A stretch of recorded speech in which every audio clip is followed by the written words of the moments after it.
हाय दोस्तों, तो एपिसोड 11 के स्टार्टिंग में दिखाया जाता है कि थांगलिन अपने घर पे बैठ के अपनी टैबलेट की मदद से जो कुछ भी कंपनी में हो रहा होता है वो देख रही होती है कि किस तरह से शेनमेनिंग और उसके फादर का आमना सामना हुआ है। और पता चलता है कि कोई आदमी है जो वीडियो बनाकर इसको भेज रहा है। और जैसे ही शेनमेनिंग के फादर शेनमेनिंग को देखते हैं तो इसका नाम लेते हैं और इसके हाथ से अपना बैग गिर जाता है। तो फैंगशिंग इसको कहता है कि प्लीज आप काम डाउन रहें। और ये कुछ देर खामोश रहने के बाद कहती है कि मैं शेनमेनिंग नहीं हूँ, आप मुझे किसी गलत इंसान से मिला रहे हैं। और ये कहकर यहाँ से फौरी तौर पर चली जाती है। लेकिन इसके फादर इसके पीछे आते हैं और कहते हैं कि तुम मेरी बेटी हो, मैंने तुम्हें 20 साल तक पाला, तुम ये कैसे कह सकती हो। और इसका बाजू बहुत जोर से पकड़ा होता है कि तभी वहाँ से चेयरमैन जोंग आते हैं और वो कहते हैं कि ये मेरी नवासी है। और फिर चेयरमैन जोंग, शेनमेनिंग, उसके फादर और नाना की मदर जो होती है वो एक ऑफिस में जाके बैठ जाते हैं और चेयरमैन जोंग से बात करने लग जाते हैं और कहते हैं कि मिस्टर शेन, मैंने सुना है कि मेरी नवासी से आपकी बेटी की शक्ल बहुत मिलती जुलती है। तो ये कहते हैं कि जी बिल्कुल ऐसा ही है। तो चेयरमैन जोंग इस पे कहते हैं कि मुझे ताजुब होता है कि ऐसा इत्तेफाक हमारे साथ कैसे हो गया, लेकिन इसमें कोई भी हैरान होने वाली बात नहीं है कि दो लोग एक जैसे दिखते हों। और कहते हैं कि मैंने सुना है कि जो फॉरेन साइंटिस्ट हैं वो एक टर्म है डोपलगैंगर, जिसका मतलब ये है कि एक शक्ल के दो लोग हो सकते हैं, उस पर काफी सर्च कर रहे हैं आजकल। और कहते हैं कि ये जो मेरी नवासी है शिनयान, ये बाहर के मुल्क में पली बढ़ी है। और मिस्टर शेन को कहते हैं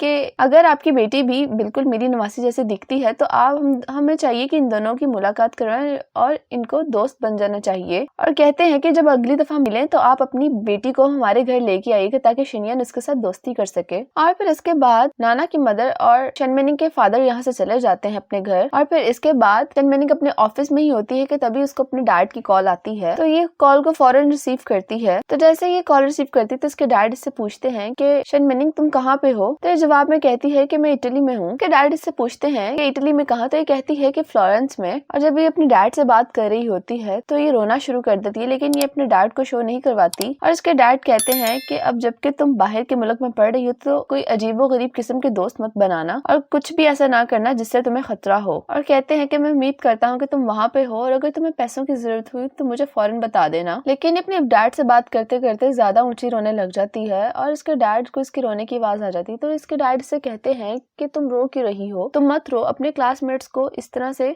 अपना आप शो मत करवाओ। और फिर इसके डैड कॉल डिस्कनेक्ट कर देते हैं। और दूसरी तरफ फियो लिन फैन को अपने घर ले आता है और ये दोनों बैठकर बात करने लग जाते हैं। और फियो इसके लिए कॉफी बना के लाता है। तो ये कहता है कि मैं कॉफी नहीं पीता। तो इससे पूछता है कि इसकी क्या वजह है कि तुम कॉफी नहीं पीते। तो कहता है कि इससे इंसोमिया हो सकता है और जिसकी वजह से फिर नाइटमेयर्स आते हैं। तो फियो इससे पूछता है कि तुम्हारी जिंदगी में है इस तरह के कुछ जिसकी वजह से तुम्हें नाइटमेयर्स आते हो। तो ये कहता है कि हाँ बिल्कुल, बहुत से लोगों को नाइटमेयर्स आते हैं। तो फिर लिन फैन इसको कहता है कि 2004 21 नवंबर का जो दिन था वो बहुत ज्यादा डार्क और क्लाउडी था और मुझे अभी तक क्लियरली याद है कि शिनयान नाश्ता करते हुए नीचे गिर गई थी और मेरे डैड ने उसको कैरी किया हुआ था और उसको ड्रेसिंग के लिए हॉस्पिटल लेके जा रहे थे। लेकिन जैसे ही विला के एंट्रेंस तक पहुंचे थे, जो शिनयान के पेरेंट्स की कार थी वो एक एक्सीडेंट में इन्वॉल्व हो गई थी। और उसी दौरान ओवरसीज ब्रांच में शिनयान के पेरेंट्स काम करते थे और वो लोग ऑफिस के लिए रवाना हो रहे थे, तभी उनका एक्सीडेंट हो गया था। और जो शिनयान के फादर थे मिस्टर यन, वो तो उनकी तो मौका पर ही डेथ हो गई थी और अभी तक ये नहीं मालूम कि शिनयान की मॉम कहाँ पे हैं, उनके साथ क्या हुआ। और उनका जो बेटा था यन यी, लेकिन शिनयान को कुछ भी नहीं हुआ और वो बस बेहोश हो गई थी। और जब उसे होश आया तो वो बहुत ज्यादा रो रही थी। लेकिन चेयरमैन जोंग ने फौरी तौर पर ऑर्डर्स दिए थे कि उसको अब्रॉड भेज दिया जाए और तब से किसी को भी नहीं पता था कि शिनयान कहाँ पर गई है। लेकिन फिर उसके बाद अचानक एक दिन वो अब्रॉड से वापस आती है अपने फियांसे के साथ, जिसको पहले कभी नहीं देखा गया। और अचानक से दोनों सीईओ की पोजीशन संभाल लेते हैं। मैं अपनी नई सीईओ को एडमायर करता हूँ और उन्होंने बहुत अच्छे काम भी किए हैं। लेकिन जो सबसे बड़ा मसला है वो ये है कि उसका जो लास्ट नेम है वो जोंग नहीं है। तो फियो इसको कहता है कि अगर उसका लास्ट नेम जोंग नहीं है तो फिर क्या है। तो लिन फैन कहता है कि इससे फर्क नहीं पड़ता कि उसका लास्ट नेम क्या है, जिस बात से फर्क पड़ता है वो तुम हो। तुम उसको वापस लेकर क्यों आए और तुमने उसको लाकर ऐसी पोजीशन पे कैसे बिठा दिया। ये बहुत ही अनफेयर है कि तुम किसी मासूम सी लड़की को उठा के ले आए हो और उसको तुमने लाकर एलएच ग्रुप का सीईओ बना दिया है। तो इस पे फियो कहता है कि आज तक दुनिया किसी के साथ भी फेयर नहीं रही। तो लिन फैन कहता है फिर तुम्हें अपनी जिम्मेदारियां उस पर डालनी नहीं चाहिए थी। फियो उसको कहता है कि मैं तुम्हें वार्निंग दे रहा हूँ कि तुम दोबारा ये सब कह कर दिखाओ। लिन फैन कहता है कि मुझे तुमसे डर नहीं लगता अगर मैं सब 100 दफा भी कह दूं। और क्या तुमने जो अपनी उंगली पर अंगूठी पहनी हुई है उसको उतारने की हिम्मत रखते हो यान यी। और फियो उसकी तरफ मुस्कुराकर देखता है और अपनी उंगली से अंगूठी उतारता है। तो कहता है कि ये जो मेरी उंगली पर स्कार है, मैंने इसको छुपाने के लिए 20 साल से ये अंगूठी पहनी हुई है। और फिर फ्लैशबैक में दिखाया जाता है कि दो बच्चे हैं जो कि उसी गार्डन में खेल रहे हैं जहाँ पर शिनयान और फियो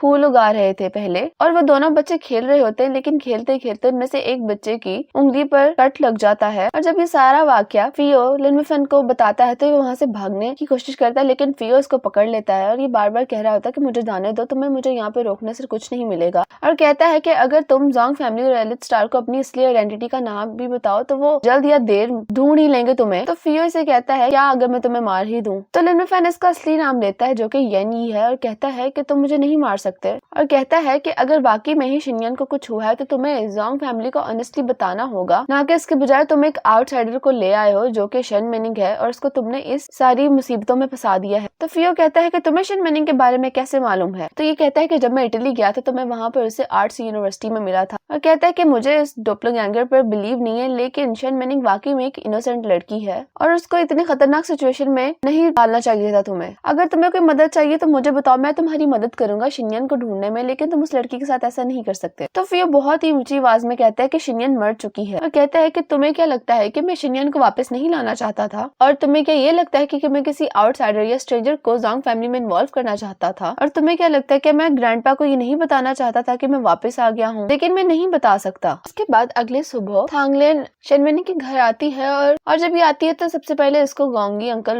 रिसीव करते हैं और कहती है कि मैं यहाँ पे अपने भाई के बिहाफ पे आपसे मिलने आई हूँ। तो गोंगी अंकल कहते हैं कि मुझे बहुत ही देर से तुम लोगों का इंतजार था कि तुम्हारा भाई कब तुम्हें मुझसे मिलवाने के लिए लेकर आएगा। तो ये कहती है कि भाई को तो टाइम ही नहीं मिल रहा था, वो कंपनी के अफेयर्स में इतने ज्यादा इन्वॉल्व हैं, तो इसलिए मैं खुद अकेली आ गई। और तभी वहाँ पर चेयरमैन जांग भी आते हैं और ये फौरी तौर पर चेयरमैन से मिलने चली जाती है और कहती है कि मैं अपने भाई की बिहाफ पे आपसे यहाँ पर अपोलोजाइज करने आई हूँ, और कहती है कि भले मेरा जो भाई थांग है वो एलएच ग्रुप को कम्पीट करना चाहता है, लेकिन उसके दिल में एलएच ग्रुप की बहुत ज्यादा इज्जत है और वो आपको बहुत ज्यादा एडमायर करता है। हम लोग मोस्टली तो मीटिंग्स और कॉन्फ्रेंस पे मिलते हैं, तो इसीलिए मैं आज आपसे खुद मिलने आई हूँ ताकि हम लोग ऐसे घर पर बैठकर भी बातचीत करें, और मैं उम्मीद करती हूँ कि आप मुझे अपने घर से निकालेंगे नहीं। तो चेयरमैन जांग कहते हैं कि जब कोई मेरे घर पे आता है तो वो मेरा मेहमान होता है, मेहमानों के साथ ऐसा सलूक नहीं किया जाता। और तभी ऊपर से फियो भी आ रहा होता है और उसकी नजर थांगलिन पे पड़ जाती है, वो इसको यहाँ पर देखकर बहुत ज्यादा हैरान हो रहा होता है कि ये यहाँ पर क्या करने आई है। और ऊपर से शनमिनिंग भी थांगलिन को देख लेती है, और फिर इसके बाद नाना अपने घर पे होती है और अपने डॉग के साथ खेल रही होती है। तो इसकी मदर आती है और कहती है कि तुम हर वक्त बस इधर उधर के काम में मसरूफ रहा करो, तुम कभी भी अपनी मॉम की हेल्प नहीं करती, तुम बिल्कुल भी शनमिनिंग जैसी नहीं हो। तो फौरन उठ के अपनी मदर के पास किचन में जाती है, कहती है कि क्या आप शनमिनिंग का जिक्र करना बंद कर सकती हैं? जब अंकल शन उसके बारे में सुनते हैं तो यकीनन उनको तकलीफ होती होगी और आप बार बार शनमिनिंग का जिक्र उनके सामने कर देती हैं। तो इसकी मदर कहती हैं कि वो बाहर पढ़ने गई है, मुझे समझ नहीं आती कि शन को आखिर इस बारे में परेशानी रहती है इतनी। और फिर इसके बाद जोंग हाउस में सभी लोग मौजूद होते हैं लंच के लिए। तो जब सभी लोग डाइनिंग टेबल पे बैठे होते हैं तो जिया काय कहता है क्या किसी की दावत है आज, या फिर ऐसे सीक्रेटली ब्लाइंड डेट अरेंज की जा रही है। और ये अपने नाना से मुखातिब होकर कहता है कि मेरी तो पहले से एक गर्लफ्रेंड है, तो क्या ये जो मोहतरमा सामने बैठी है आप इसको मेरे लिए लेके आए हैं? तो थांगलिन कहती है कि मेरा यहाँ पे आने का ऐसा कोई मकसद नहीं है और मुझे भी पहले से कोई ऐसा मिल गया जिसको मैं पसंद करती हूँ। और ये कहते हुए ये मुसलसल फियो की तरफ देख रही होती है। तो अंकल गोंगी कहते हैं कि थांगलिन का यहाँ पे आने का ऐसा हरगिज कोई मकसद नहीं है, वो तो बस हम सबके साथ मिलकर खाना खाना चाहती थी और वो अपने भाई के बिहाफ पे यहाँ पे आई है ताकि जो दोनों ग्रुप्स में इश्यूज है उनको रिजॉल्व किया जा सके। और थांगलिन सबके लिए गिफ्ट्स भी लेके आई है। और तब एक मेड आती है जो कि शनमिनिंग के सामने एक प्लेट रखती है और उसमें मैंगोज होते हैं। तो थांगलिन इसके साथ वाली चेयर पे बैठी होती है और कहती है कि शिनयन तुम खा क्यों नहीं रही, क्या तुम्हें पसंद नहीं है ये? मैंने सुना था कि बचपन में तुम्हारा फेवरेट फूड मैंगो हुआ करता था जिन्हें राइस के साथ मिक्स किया हो, इसीलिए मैंने स्पेशली तुम्हारे लिए प्रिपेयर करवाया है। और वहाँ दूसरी तरफ जब नाना, उसकी मदर और अंकल शन खाना खा रहे होते हैं तो के टेबल पे भी मैंगोज की डिशेस होती हैं। तो नाना अपनी मदर को कहती है कि आपने आज सिर्फ मैंगोज से ही डिशेस क्यों बनाई हैं? तो कहती है कल 2 यूनिवर्सिटी के स्टूडेंट आए थे एक सर्वे करने के लिए और वो हमारी बेटियों के बारे में पूछ रहे थे उनका फेवरेट फूड कौन सा है और जो फेवरेट नहीं है वो भी। तो जो उन्होंने मुझे पेपर दिए थे उनमें मैंने तुम दोनों की प्रेफरेंस लिख दी थी, तुम्हारी और शनमिनिंग की। और फिर उसके बाद उन्होंने मुझे 2 बॉक्सेस भेजे मैंगोज के। तो नाना को ये बात थोड़ी सी वियर्ड लगती है, कहती है कि ये किस किस्म का सोशल सर्वे है, कौन किसी की फेवरेट चीजें और जो उनकी पसंदीदा नहीं होती, कौन पूछता फिरता है इस तरह से। और हाँ, आपको तो ये बात मालूम ही है ना कि शन मैनिंग को मैंगोज से एलर्जी है। मुझे अच्छी तरह याद है जब बचपन में एक दफा उसने मैंगोज खाए थे तो वो उसकी हालत बिल्कुल ऐसी हो गई थी जिस तरह उसकी जान निकल जानी हो। तो थांगलिन शन मैनिंग को कहती है कि मुझे इस तरह लगता है कि इनको मेरा खाना इनके लिए लाना पसंद नहीं आया। और तभी फियो का फोन बजता है और उसी दौरान थांगलिन का भी फोन बजने लग जाता है। और जब फियो कॉल रिसीव करता है तो वो एकदम से हैरान होकर थांगलिन को देखता है और थांगलिन इसको देखकर मुस्कुरा रही होती है। और वहाँ दूसरी तरफ जब युआनश्वा डॉक्टर थाई के पास पहुंचता है हॉस्पिटल में, तो यहाँ पर तो बहुत ही ज्यादा चीजें बिखरी हुई होती हैं। और जब ये अंदर डॉक्टर के रूम में जाता है तो डॉक्टर नीचे गिरे हुए होते हैं। तो ये फौरन से आके डॉक्टर को देखता है तो डॉक्टर अभी होश में ही होता है। डॉक्टर कह रहा होता है कि जल्दी उन लोगों को पकड़ो, वो लोग रिकॉर्ड्स डिपार्टमेंट में गए हैं और 2 यंग लड़कियों के मेडिकल रिपोर्ट्स और डेथ रिकॉर्ड्स लेने के लिए। यहाँ पर 2 से ज्यादा आदमी होते हैं जो युआनश्वा को देखते ही फौरन इस पे हमला कर देते हैं, लेकिन युआनश्वा भी इनसे निपट लेता है। लेकिन इसके बावजूद और 2 आदमी होते हैं जो कि चुपके से इसके करीब बढ़ रहे होते हैं, लेकिन युआनश्वा को इनका रिफ्लेक्शन सामने वाली कबर्ड के मिरर में नजर आ जाता है और ये इन दोनों की अच्छी धुलाई करता है। और जिस कबर्ड में रिकॉर्ड्स होते हैं उनमें से सारे रिकॉर्ड्स नीचे गिर जाते हैं और एक ब्लैक कलर का ब्रीफ केस होता है जो कि युआनश्वा उठाता है और खोल। शन मैनिंग कहती है कि हाँ मैं खाऊंगी क्योंकि मेरा फेवरेट फूड है, और ये डरते हुए खाना शुरू कर देती है और कहती है कि मैं क्यों ना खाऊं, कि जबकि थांगलिन ने इतनी मोहब्बत से और स्पेशली मेरे लिए बनवाया है। और ये कहने के बाद ये खाना शुरू कर देती है और यहीं पर एपिसोड 11 खत्म हो जाती है।